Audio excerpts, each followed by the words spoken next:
आज मैं जा रही हूँ दावत पे मैं कहाँ जा रही हूँ वो आप लोगों को आगे चल के बताऊँगी और यहाँ कट रहा है केक, केक किस खुशी में कट रहा है, वो भी आप लोगों को आगे पता चल जाएगा। तो जी अस्सलाम वालेकुम my YouTube family, welcome back to my YouTube channel. तो जी उम्मीद करती हूँ आप सब लोग खैरियत से होंगे। तो जी अल्लाह के फज़ल व करम से मैं भी खैरियत से हूँ। तो जी गाइज़ मैं शुरू में ही आप लोगों को बताती चलूँ कि आज का व्लॉग बहुत ही ज़बरदस्त होने वाला है। और ब्लॉग क्यों ज़बरदस्त होने वाला है क्योंकि आगे आप लोगों को बहुत ही अच्छी-अच्छी चीज़ें देखने को मिलेगी।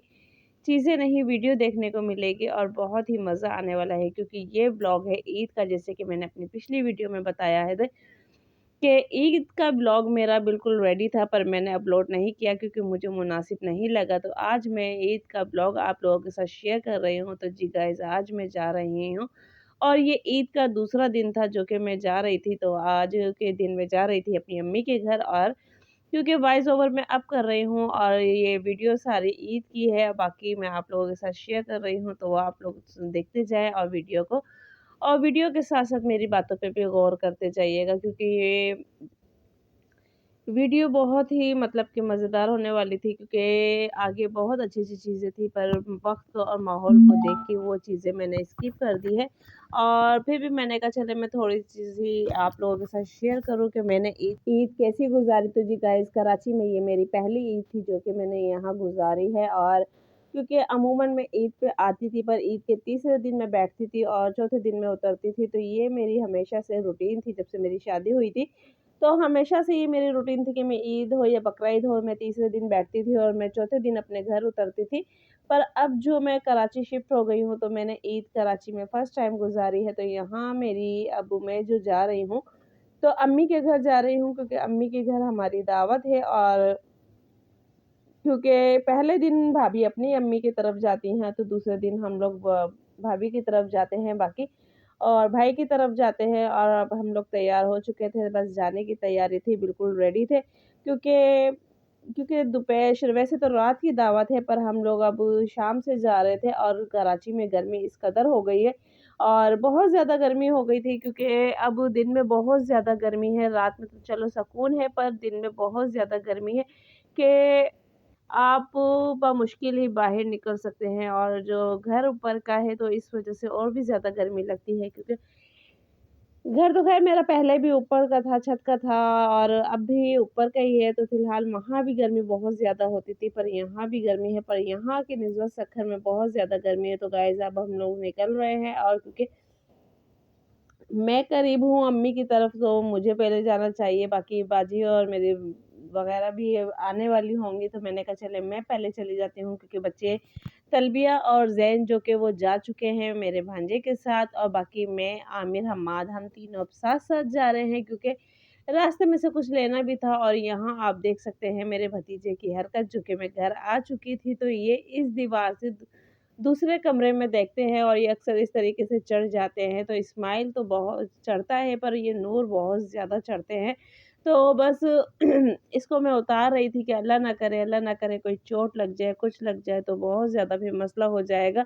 तो ये बेड पे इसी तरीके से चढ़ते हैं और चढ़ के फिर ऊपर दीवार पे चढ़ जाते हैं, और वहाँ से फिर दूसरे कमरे में जब हम लोग बैठे हुए होते हैं, तो वहाँ से आवाज़ें लगाते। तो इतने में मैं इनको उतार ही रही थी, तो इतने में मेरी बड़ी सिस्टर आ गई थी और उनकी फैमिली आ गई थी। तो क्योंकि जैसे कि मैंने कहा कि मैं करीब हूँ, तो इसलिए मैं पहले आ गई थी, बाकी सिस्टर दूर थी, तो वो थोड़ा लेट हो गई थी। बाकी मैं और वो घर से थोड़े-थोड़े फासले पे निकले थे, पर अब हम लोग पहुँच गए हैं, तो बस अब ईद मुबारक यहाँ चल रहा है।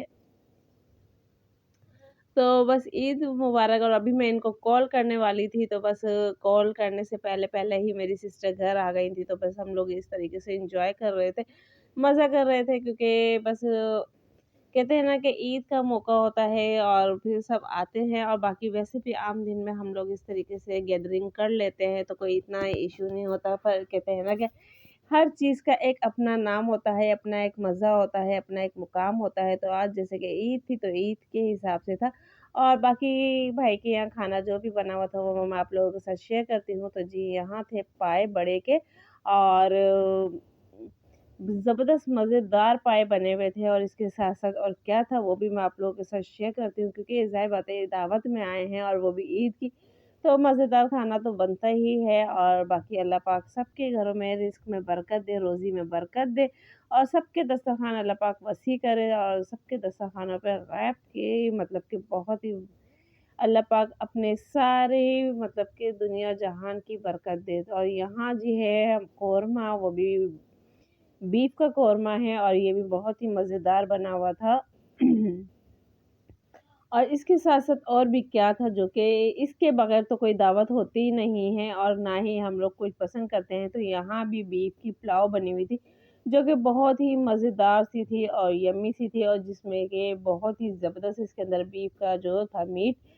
वो डला हुआ था, क्योंकि हमेशा इस तरह की पुलाव वग़ैरह जो भी होती है तो वो बकरी का गोश्त या फिर मतलब कि चिकना जो गोश्त होता है उसमें बना हुआ अच्छा लगता है, तो फिर ये उसी हिसाब से था, क्योंकि भाई को इस तरीके की पसंद है तो इसीलिए भाई ने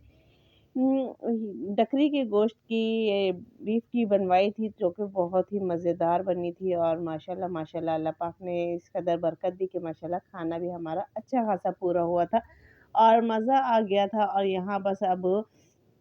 जब हम लोग दावत वगैरह से फ़ारिग हुए तो बड़ी वाली सिस्टर जो थी वो केक लेकर आई थी। केक के साथ फिर वही केक हमने बच्चों से कट करवा लिया था। क्योंकि अमूमन जब भी हम लोग भाई के घर होते हैं और कोई भी केक आता है तो वो केक हमारे घर के छोटे बच्चे ही काटते हैं। उनको लगता है कि उनकी बर्थडे हो रही है, पर इसी तरीके से वो बच्चे भी एन्जॉय कर लेते हैं, हम लोग भी केक खा लेते हैं। पर चाहे कोई सा भी मौका हो तो केक हमारे घर के छोटे बच्चे ही काटते हैं और जितने भी बच्चे होते हैं वो सारे छुरी पे हाथ लगा लेते हैं। तो सब बच्चों का दिल खुश हो जाता था कि हमने काटा, हमने काटा, हमने काटा। तो इस तरह बच्चों में भी मतलब कि नाइत्तेफ़ाक़ी नहीं होती और बच्चों का भी दिल बुरा नहीं होता है, तो ये बच्चे भी खुश हो जाते हैं, हम लोग भी खुश हो जाते हैं। तो जी यहाँ चॉकलेट केक था और ये भी बहुत मज़ेदार था, यम्मी सा था और दिल पसंद का था, जो कि कराची का एक नामवर ब्रांड है जो कि दिल पसंद, तो जी दिल पसंद का केक था ये। बहुत ही मज़ेदार यम्मी यम्मी सा केक था जो कि मुँह में खाते ही बिल्कुल घुल रहा था। और जी अभी यहाँ मैं आ गई थी अपने घर पे, तो अपने घर पे जब मैं आई तो मेरे बड़े भाई भी मेरे घर आए थे, तो वो फिर मेरे लिए केक लेकर आए थे। तो ये भी पिस्ता आइसक्रीम आइस केक है, पाइनएप्पल आइस केक है और बहुत ही ज़बरदस्त यम्मी सा केक था ये भी और बहुत ही अच्छा केक था। तो यहाँ से जो एक टुकड़ा है वो बच्चों ने खा लिया था। मैंने कहा चल अब मैं बाकी बच्चों को दे रही हूँ तो वो भी आप लोगों के साथ शेयर करूँ, क्योंकि छोटे भाई के यहाँ जो केक आया था वो भी आप लोगों के साथ शेयर किया और जो यहाँ बड़े भाई मेरे घर लेकर आए तो वो भी मैंने आप लोगों के साथ शेयर किया। तो गाइज़ यही एक मौका होता है ईद पे कि बहन भाई आपस में मिलने और खुशी से हो जाती है और इन्हीं दिनों का बहनों को या भाइयों को बहुत ज़्यादा इंतज़ार होता है।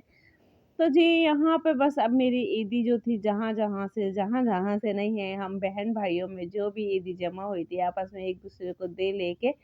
तो जी अब वो मैं अभी बाकी तो बच्चों ने अपनी आधी खर्च कर ली, क्योंकि जिन-जिन बच्चों के पास उनकी आई उन्होंने खर्च कर ली और जो मेरे पास आई है वो मैं आप लोगों के साथ शेयर कर रही हूँ। तो गाइज़ ये था मेरा ईद का व्लॉग जो कि मैंने आप लोगों के साथ शेयर किया। अब ईद का व्लॉग आप लोगों को कैसा लगा है और तो कमेंट्स बॉक्स में लाज़मी बताइएगा और आप लोगों की ईद कैसी गुज़री है वो भी बताइएगा, क्योंकि मैं इतनी यूट्यूब पे एक्टिव नहीं हूँ आजकल, पर इंशाल्लाह आजकल एक्टिव हो जाऊँगी। तो आप लोग भी मेरी वीडियो को ज़्यादा से ज़्यादा शेयर करें, लाइक करें, चैनल को सब्सक्राइब करें, बेल आइकन का बटन लाज़मी दबाएँ ताकि हर आने वाली नोटिफ़िकेशन आप लोगों को मिलती रहे।